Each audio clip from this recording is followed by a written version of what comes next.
Kim Chiu halata ang lungkot sa mga mata kanina sa It's Showtime.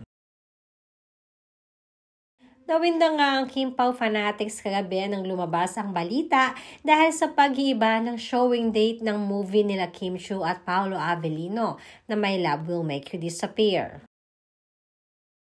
Usap-usapan tuloy na magpahanggang ngayon kung bakit ginawa yon ng Star Cinema. May mga nagsasabi na may iba di umanong love team na nais silang isingit para sa February kaya i-move ang movie ng Kim Pao. Wala pang formal na statement dito ang Star Cinema, subalit madami naman ang nakapansin ng post kanina ni Kim Chiu at sinabi niya na Feb 12 pa din ipapalabas ang kanilang movie with Paolo Avellino.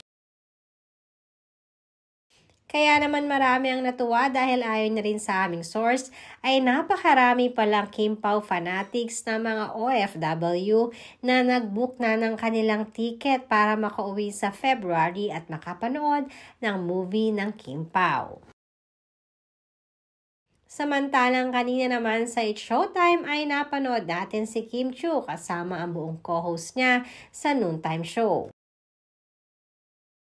Kaya lamang ay hindi rin maiwasan ng marami na mapansin ang lungkot sa mga mata ni Kim.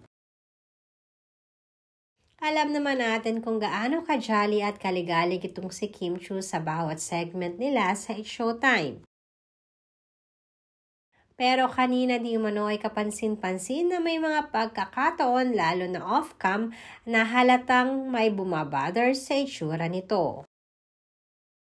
Sabi nga ng mga netizens kung ano man daw yon, sana ay maayos na para good vibes na lang din bago pa maipalabas ang movie nila ni Paolo Avellino.